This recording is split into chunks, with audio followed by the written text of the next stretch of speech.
Alright, good morning y'all, Chief Prepper here. So, I thought I did this video already, but I just went through the recent videos for the most part that I've recorded and I didn't see it. Maybe I was just thinking about it. Maybe I talked about it and I just didn't go far enough into the video, but let's talk about the anxiety that people have right now and the number of people who don't seem to be able to deal with the pressures of life.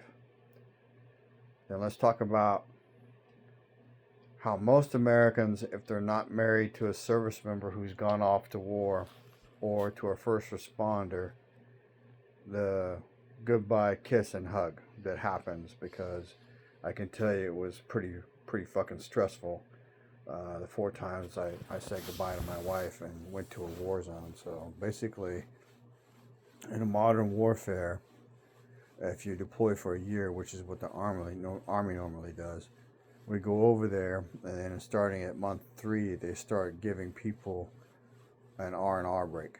So you can, since we all can't go at the same time, it has to be dispersed out across months. So basically, you go over there, you go to war, you spend some time in the war zone, you come back. Normally, you're very different, and then you go over again. So for each trip to war for an Army serviceman or woman, then you get at least 2 goodbyes from your loved one. All right, and then we went over there, and we actually had people who thought we were going to go to war and people weren't going to die, and we lost 3. Sorry. In the battalion that I was in, that I wear their names on that bracelet a lot. I have another bracelet that has 22, which signifies we used to lose 22 vets a day, and now I think we're down around 17 to 18, right? But if you have to imagine a world where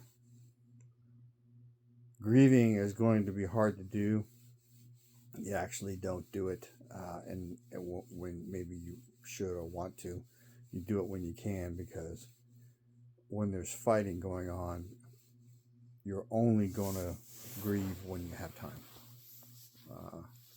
and you don't always have time, and so that sucks. So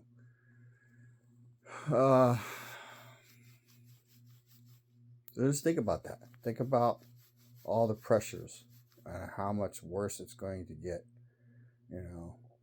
if we have a nationwide significant event, if we actually go to war,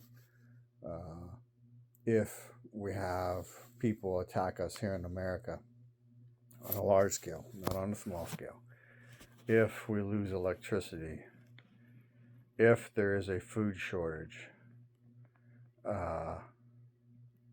on and on and on and on. And so I'm not trying to scare you, but you need to consider this, because, and the other thing is, if you kill another human being, it's going to affect you, and probably not in a good way, all right? Because taking a life is a big deal, all right? But it's the one thing that throughout history man has been good at. We've only gotten better at it. So I just wanted to talk about that. I mean, there's a lot of people who just can't fucking deal with shit right now, and it ain't that bad right now. I mean, it's not as good as it was before 2020, but it's still not that bad. All right. So,